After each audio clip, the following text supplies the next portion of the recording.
नाग और ब्राह्मण की कथा। किसी गांव में एक ब्राह्मण अपने परिवार के साथ रहता था। उसके परिवार में उसकी पत्नी और एक पुत्र था। वह बहुत गरीब थे, उनके पास कभी कभी खाने को भी नहीं होता था।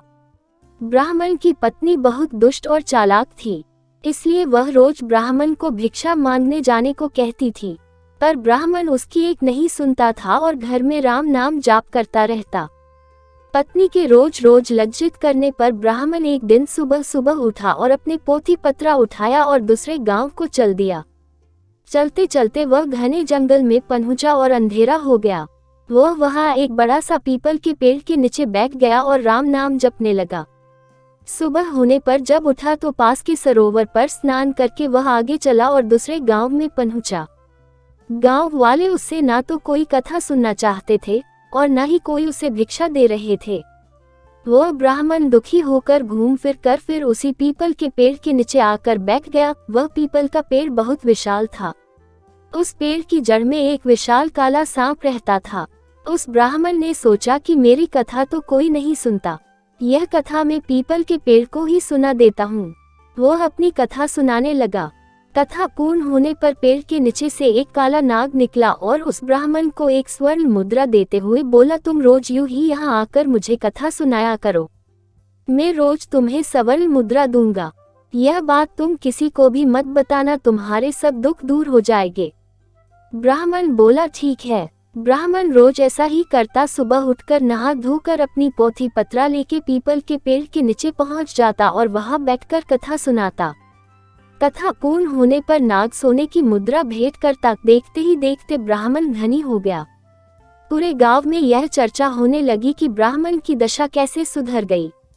यह जरूर कोई गलत काम करता होगा। ब्राह्मण को लोगों की बातों से कोई फर्क नहीं पड़ता था, वह नित्य अपना यही कार्य करता रहता था।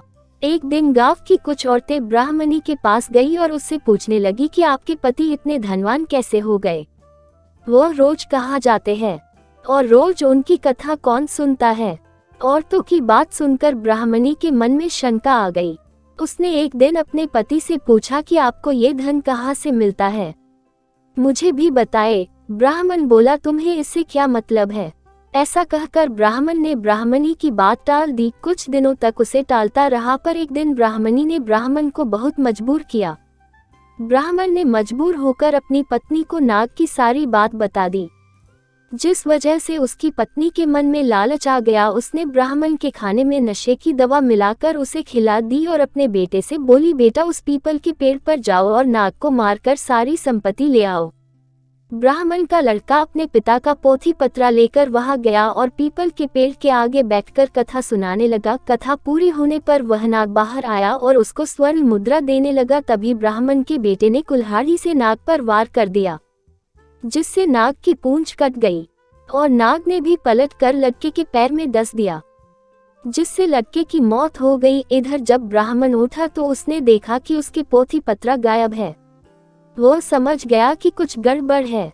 वह जल्दी से पीपल के पेड़ के पास गया तो देखता है कि उसका लड़का वहां मरा पड़ा हुआ है। ब्राह्मण को देखकर नाग बाहर आया और कहा, ब्राह्मण मैंने तुम्हें कहा था कि स्वर्ण मुद्रा की बात तुम किसी से नहीं कहोगे और तुमने बता दी। अब तुम यहाँ से चले जाओ, तुम्हें तुम्हारे पुत्र का दुख है और मुझे मेरी पूंछ के कटने का दुख है। मैं तुम्हें श्राप देता हूँ कि तुम्हारी जो संपत्ति मेरे द्वारा बनी थी वह सब नष्ट हो जाएंगी। ब्राह्मण नाग देवता के मुख से यह सुनकर सर पिटता रह गया और रोता बिलखता अपने पुत्र का शव लेकर वहां से चला गया। घर जाकर अपनी पत्नी को बोला, देखो तुम्हारे लालच की वजह से हमने अपना इकलौता पुत्र गवा दिया और हमारी सारी संपत्ति नष्ट हो गई। ब्राह्मणी भी रोती रह गई। शिक्षा। दोस्तों, लालच एक दलदल है जो व्यक्ति को विनाश की ओर अग्रसर कर देता है, इसीलिए लालच कभी नहीं करना चाहिए। दोस्तों, आपको यह शिक्षाप्रद कहानी कैसी लगी? अच्छी लगी तो लाइक जरूर करें, कमेंट करें, शेयर करें और मेरे गुरुजी वॉइस चैनल को सब्सक्राइब करें। आपका बहुत बहुत धन्यवाद।